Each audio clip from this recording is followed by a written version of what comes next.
Tell me as to how most of the companies approach selling. I'm sure many of us would want to know that. Right. I think we have a very serious problem in business today.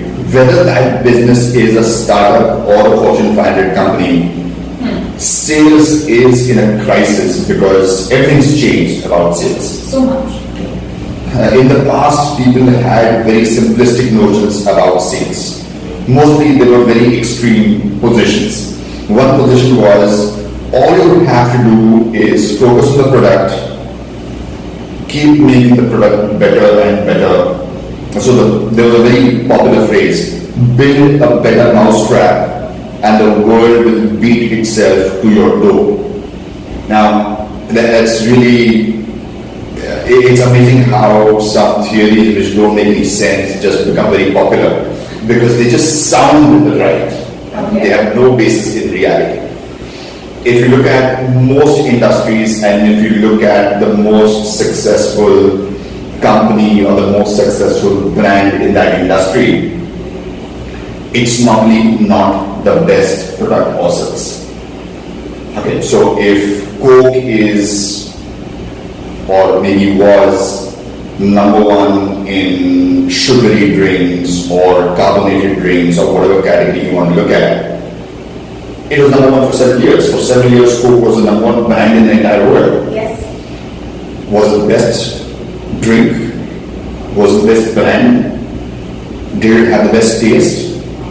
It's highly, highly debatable. So, just building a better product, I mean, it would be great if you had the best product.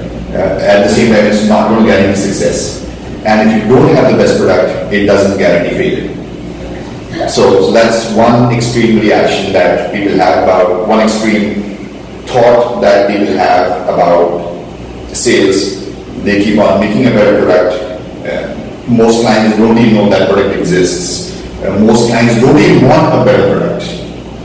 So I have so many, just to finish a point that I just thought of right now, there are so many software that I use, and I am tired of the continuous updates in plenty of softwares. I realize those updates are definitely going to help me, but I don't have the time to keep on looking at those updates, and if those updates are going to just change my life drastically, then yeah, it makes sense. Otherwise, I think it would be great if plenty of software companies time their upgrades, maybe once in 6 months or once in 3 months, and really see whether those upgrades are really causing huge change in the user's life. If they're not, then I think many of these upgrades are very, very irritating. So correct me if I've got it wrong. You're saying that by just having a good product, it may not guarantee me success. Yes, absolutely.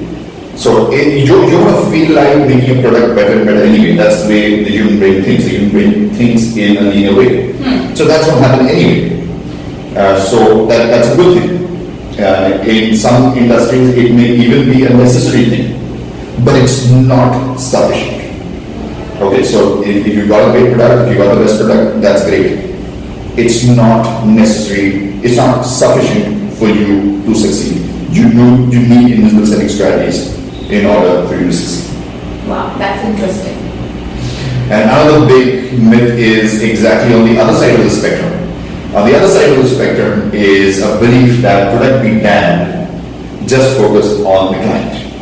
Okay. Keep on having lunch, golf, dinner with the client, and somehow he's going to fall in love with you, and suddenly out of thin air, he's just going to decide to do business with you, and suddenly you're going to wake up with an SMS which says that $100 billion has been NEFT'd to your account. I don't think that's ever happened to anybody in this world. So that's a big problem. You should have a relationship with your client, a good, decent, professional relationship. But beyond the law of diminishing marginal utility sets in pretty fast. So that's one of the strategies. I don't think it's good to take it to the extreme. It's harmful to take it to the extreme. But you need many other strategies as well. So not just the product or not just client servicing, there is something in between which is what you want to tell us about. Yes, absolutely. Great, and thank you for watching and keep watching.